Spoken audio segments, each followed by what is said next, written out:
ज़रूरत इमाम के मौजू पे आपकी समातों को हदिया किया जा रहा है। रोज़ाना की मजलिस में मैं अहमियत इमाम और मारिफत इमाम पे चंद मारूज़ात आपको हदिया कर रहा हूँ। आज से हमारी गुफ्तगू उस शहनशाह की दहलीज पे आके मुअत्तर होगी जिसे ज़माना कायम कह के पुकारता है। और इस शहनशाह की मारिफत हमारे लिए ज़्यादा ज़रूरी इसलिए है कि ये हमारे वक्त के इमाम हैं। इन इमाम की मारिफत हम पे ज़्यादा ज़रूरी है, लिहाजा मैं कोशिश कर रहा हूँ कि इन मजालिस में ख़ताबत की घनगरज दाद की तवक्को से हट के मैं कुछ अहम बातें जो मारिफत इमाम के हवाले से हैं वो आप तक पहुँचा सकूँ। दो तरह की मारिफत होती है, एक मारिफत हकीकी होती है जिसे मारिफत खासा बोलते हैं, एक मारिफत आमा होती है। जो इनकी हकीकी मारिफत है वो सिवाय अल्लाह के कोई नहीं जानता, या अल्लाह जानता है या ये खुद जानते हैं। एक मारिफत खासा है जो ये खवास को देते हैं, एक मारिफत आमा है जो ये अवाम को देते हैं। जैसा कि मैं रोज़ाना आपके सामने पढ़ रहा हूँ कि मौला अली की इमामत या मौला अमीर अल मोमिनीन को मुश्किल कुशा होने पे किसी को कोई एतराज़ नहीं, और इमाम हसन और इमाम हुसैन तो इतनी बड़ी सच्चाई का नाम है कि खिलाफत वाले भी जब इनका नाम लेते हैं तो खलीफा हसन नहीं कहते,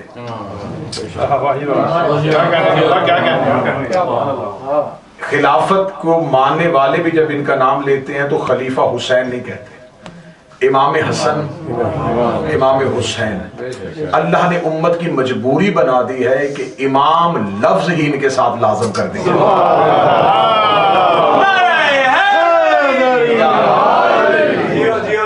अब अगर मैं बिल्कुल खताबत के कोई दाव पेच नहीं आजमाऊंगा तो उसका कतन ये मतलब नहीं होगा कि आप बिल्कुल ही सुस्ती का मुजाहरा।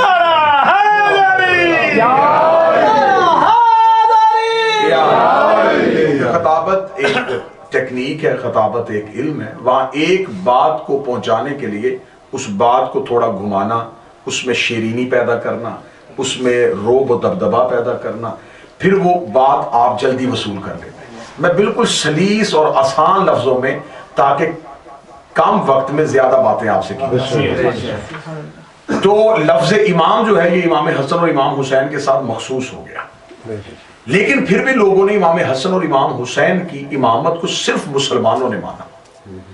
जिस शहनशाह का मैं आज तज़किरा शुरू करने लगा हूं, ये कायनात की इतनी बड़ी सच्चाई है कि जो अल्लाह को भी नहीं मानता वो भी महदी को मानता। तसव्वुर महदी कायनात की इतनी बड़ी हकीकत है क्या कि आप दुनिया का हर मजहब उठा के देख लें, वो किसी न किसी के इंतजार में है। ज़रदश्त कहते हैं कि कोई हमारा बल्गिया आने वाला है, हिंदू कह रहे हैं कि हमारा 11वां उतार आने वाला है, यहूदी कह रहे हैं कि मूसा का आखिरी वसी आने वाला है, ईसाई कह रहे हैं कि हमारा नबी ईसा आने वाला है। यानी कि हर कोई कह रहा है कि कोई आने वाला है। नाम मुख्तलिफ हैं लेकिन किरदार एक ही है सबके पास, कि जमाना उस वक्त तक खत्म नहीं होगा जब तक कोई आएगा नहीं। और जो मजहब जाफरिया के अलावा जितने मुसलमानों के फिरके हैं उनके यहां भी तसव्वुर महदी है। कितनी बड़ी सच्चाई है मेरे बारहवें की, जो अली की इमामत को नहीं मानते वो भी 12वें की इमामत को मानते, वो भी मानते हैं कि एक इमाम आएगा, लेकिन उनके यहां तसव्वुर महदी है कि वो इमाम पैदा होगा।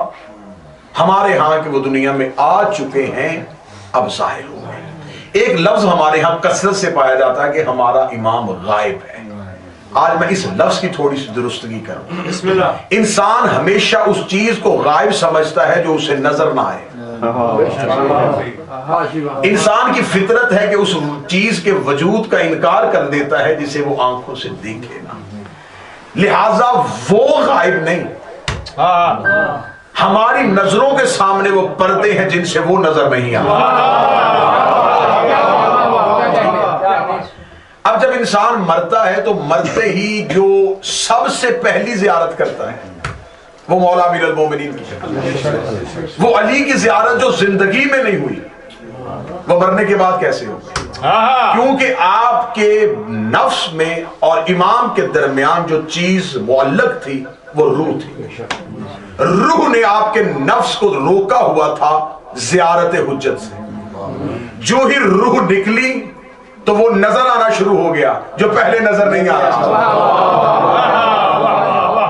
तो अगर आज भी आप अपने नफ्स की नफी कर दें, आज भी नफ्स को खत्म कर दें, तो जैसे मरने के बाद ख्वाहिशें खत्म हो जाती हैं, आज भी नफ्स खत्म किया जाए तो इमाम नजर आ सकते हैं। अब एक है मारिफत खासा, एक है मारिफत आमा, एक है वो मारिफत जो खवास के पास है।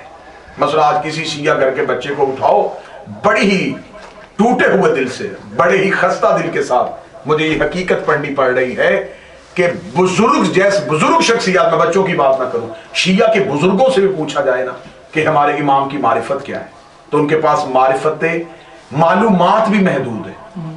हमारे एक इमाम है, इमाम हसन अस्करी के बेटे हैं, अल्लाह के हुक्म के साथ गायब है और वो दुनिया में आने वाले हैं। उनकी वालदा का नाम नरजिस था। मालूमात खत्म। मैं ठीक कह रहा हूँ? ये गलत है? किसी ने मालूमात में इजाफा किया हो तो थोड़ी मालूमात और बड़ी होगी, लेकिन वो मालूमात भी हम तक, मार्फत तो बहुत दूर की बात है ना, वो मालूमात भी नहीं पहुंची जो इस रैयत को पहुंचनी चाहिए थी। हम तक वो मालूमात नहीं पहुंची जो हमें इमाम के बारे में होनी चाहिए थी। आज मैं मालूमात का आगाज करूंगा तो आज मैं गुफ्तगू इमाम से पहले उस शहजादी पे करूंगा जिनका लकब ही उम्मुल कायम है, यानी कि जिस गोद ने वो कुल तो कंजल मखफिया छुपाया हुआ है, उस शहजादी की मारिफत। क्योंकि मुझे मेरा दिल टूट जाता है कि जब बाज जगहों पे इस शहजादी का तज़किरा सुनते हैं तो माज़अल्लाह सुम्मा माज़अल्लाह, जब इस शहजादी का नाम लिया जाता है तो कहा जाता है कि ये एक कनीज थी जो इमाम के पास आई। ये तौहीन है इमाम की माँ की, और वो बंदा गुस्ताख बन जाता है मादर कायम का, जो इन लफ्जों के साथ जो किताबों में लिखा हुआ वजाहत करता है। मैंने आपके सामने 4 मजलिसें पढ़ी हैं कि खुदा ने इमामत को इब्राहीम की नस्ल में रख दिया। बिल्कुल आमादगी से गुफ्तगू सुनिएगा। अगर आप ना भी बोलेंगे ना तो मुझे कोई हर्ज नहीं है, मैं आपको आमादा नहीं करूंगा कि आप बोलें, लेकिन आपके चेहरे मुझे बता देंगे कि आप गुफ्तगू आमादा होकर सुन रहे हैं या बोरियत के साथ सुन रहे हैं। खुदा ने हजरत इब्राहीम को कहा कि तू इमाम है। ये मैं 4 तकरीरों में पढ़ा। जनाब इब्राहीम ने कहा काला भी मेरी ज़ुर्रियत ही, मेरी ज़ुर्रियत में भी जाएगी। फरमाया काला ला यनालु अहदी मेरे ज़ालिमीन, ये ओहदा जालिमों को नहीं पहुंचेगा। हजरत इब्राहीम के 2 बेटे थे, एक इस्माइल एक इसहाक। जनाब इस्माइल से जो नस्ल चली उसमें हमारे नबी है। जनाब इस्माइल की नस्ल में और कोई नबी नहीं आया, सिर्फ खातमुन नबीयीन की सूरत में हमारे नबी है। जो जनाब इसहाक थे, जनाब इसहाक के 2 बेटे थे। जनाब इब्राहीम के बेटे इसहाक, उनके 2 बेटे थे जनाब इस्माइल के भाई के। एक का नाम अस्यूर था और एक का नाम याकूब था। ये जो याकूब है इनका लकब इसराइल है। इनकी औलाद को कुरान में बनी इसराइल कहा गया है। ठीक है। जो जनाब इसहाक के बड़े बेटे थे जिनका नाम अस्यूर था, अस्यूर की शादी जो है जनाब इस्माइल के 10 बेटे या 12 बेटे और 1 बेटी थी। बेटी का नाम बासिमा था। जनाब अस्यूर की शादी जनाब इस्माइल की बेटी बासिमा से हुई। अस्यूर की शादी जनाब बासिमा से हुई जो इस्माइल की बेटी। इनकी जो नस्ल चली, इनका एक पोता है जिसका नाम रूम है, जो रूम आज मुल्क का नाम है। रूम जनाबे इसहाक के एक पोते का नाम है। जनाबे सरकार वली रसूल की जो वालिदा है शहजादी उम्मुल कायम, इनका जो आबाई वतन है वो मकदूनिया है। आप पढ़े लिखे नौजवान बैठे और मैं बरतानिया में आपसे मुखातब हूं। इटली का एक शहर है अबरोम, ये शहजादी का घर है, शहजादी का आबाई वतन है। ये सारा जो इलाका था ये उस दौर में यूनान कहलाता था। आज भी 5-6 मुल्क जो हैं वो ये बल्गारिया, कोसोवो, ये जितने भी हैं ये सारे हैं जिसको हम यूरोप का जनूब मशरकी हिस्सा कहते हैं। ये जो ईस्टर्न यूरोप है इसमें जनाबे सरकार वलीउल असर की वालदा का ताल्लुक इस इलाके के साथ। अब यहां इस इलाके के साथ इसलिए आए कि जनाब रूम जो थे जनाब इसहाक के परपोते, इन्होंने आके इस इलाके को आबाद किया था। जनाबे उम्मुल काइम, जनाबे इमाम ज़मान की जो वालिदा है, उनके दादा का नाम था नौफल बिन मिकाइल सामी। शहजादी के वालिद का नाम था यशोआ बिन नौफल। जनाबे ईसा के जो हवारीन थे, जो जनाबे ईसा के सहाबी थे, जनाबे ईसा के खास साथी थे, उनकी तादाद 12 थी। उन 12 में से जनाबे ईसा के जो बहुत करीब थे उनका नाम था शमौन पतरस। इनको सेंट थॉमस पीटर भी कहा जाता है और इन्हीं को बाइबल में यूहन्ना भी कहा जाता है। ये जनाबे ईसा के खास हवारियून में से थे। ये जनाबे ईसा के खास हवारी कैसे बने? जनाबे ईसा जो थे, जब तबलीगे दीन की खातिर निकले हुए थे तो एक ऐसी जगह से गुजरे जो इलाका माहीगीरों का था, जो मछलियां पकड़ते थे। जनाबे ईसा ने देखा कि दरिया की दूसरी तरफ 2 शख्स खड़े हैं। वो 2 शख्स कौन थे? एक शमौन पतरस और एक उनके भाई अंद्रयास, जिनको बाइबल में एंड्रयू कहा जाता है। ये दोनों दरिया की दूसरी तरफ खड़े थे। जनाबे ईसा नबी ने इन दोनों को देखा तो जनाबे ईसा ने इनको आवाज देके कहा कि पानी से चल के आओ। जब जनाबे ईसा ने इनको आवाज दी तो इन्होंने कहा कि हम तेरे पास तो आए, लेकिन दरमियान में दरिया हाइल है, हम तेरे पास नहीं आ सकते।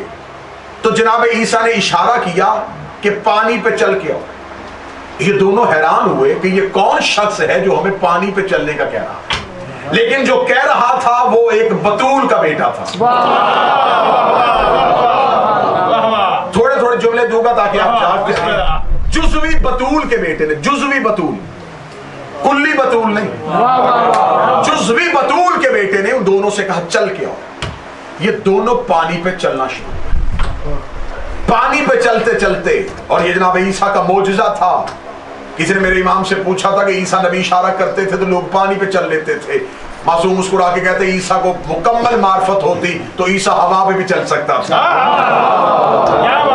इशारा किया, ये पानी पे चलते हुए, पानी पे चलते हुए आए तो जनाब ईसा ने कहा क्यों ना हो कि तुम वो तबलीग करो जो मैं तुमसे करवाना चाहता हूं। इन दोनों ने कहा कि आप हमसे क्या तबलीग करवाना चाहते हैं? जनाब ईसा ने कहा कि आसमानों का बादशाह अन करीब जमीन का बादशाह बनने वाला है। जियो जियो।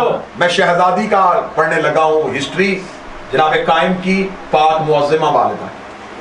आसमानों का बादशाह अन करीब जमीन का बादशाह बनने वाला है।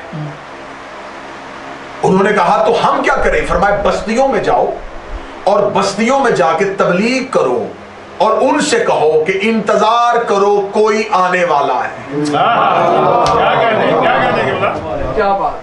जैसा कि कुरान में है मुबश्शिरन रसूलन याती मिन बादिही इस्मुहु अहमद। ईसा नबी कहते थे मैं बिशारत देता हूं कि एक आने वाला है जिसका इस्म अहमद होगा। अब ईसा नबी जो थे वो हमारे नबी के आने का ऐलान कर रहे थे। ऐलान करने को अरबी में कहते हैं अजान, जो बुलाए उसे मुअज्जन कहते हैं। ईसा ने पहले मोहम्मद की अजान भी दी थी।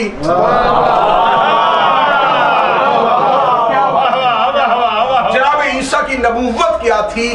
हमारे नबी के लिए लोगों को आमादा करना। आप ईसा नबी की पूरी नबूवत की तारीख उठा के देखें, ईसा मुस्लिमीन से ज्यादा मुंतजरीन बनाता था। यही तो वजह है कि मेरे मौला से किसी ने पूछा था कि ईसा आखिरी नबी है और उसके बाद हमारे नबी है, इनके दरमियान 450-500 साल का फासला है। तो जनाब ईसा के जाने और मोहम्मद के आने से पहले जो 2 लोग, जितने भी लोग मर गए, वो जन्नत में जाएंगे या जहन्नम में जाएंगे? क्योंकि जनाब ईसा और मुस्तफा के दरमियान जो है इस मुद्दत में कोई नबी नहीं है।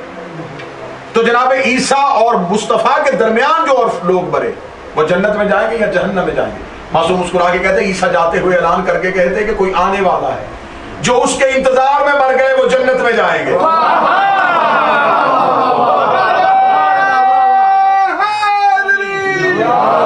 और एक बात मैं अपनी कौम के नौजवान, क्योंकि अक्सरियत ही नौजवानों की है, तो मैं ये बात कहूं, मजहब जाफरिया में इंतजार इबादत है। आप इंतजार को अकीदत ना समझिएगा। कि हम अपने आका का इंतजार करें, हमारी अकीदत है। मजहब जाफरिया में इंतजार करना इबादत है। बहुत मुश्किल हदीस पढ़ने लगा। इमाम फरमाते हैं जिसका 1 साल गुजर जाए और वो हमारे कायम का इंतजार ना करे और साल में मर जाए, इमाम कहते हैं यहूदियों के कब्रिस्तान ले जाना, इसलिए कि इसने हमारे कायम का इंतजार नहीं किया। मौला फरमाते हैं कि हर सांस नहीं तो हर दिन नहीं तो महीना, महीना नहीं तो साल में एक लम्हा ऐसा करना जो हमारे हुज्जत का इंतजार करना। ये इमाम ने इंतजार ना करने वाले का बताया और इमाम ने जो इंतजार करने वाले का अजर बताया वो भी पढ़ देता हूं। इमाम फरमाते जो हमारे कायम का इंतजार करता करता ज़हूर से पहले मर गया, वो समझे कि वो इमाम के खैमे के अंदर मरा।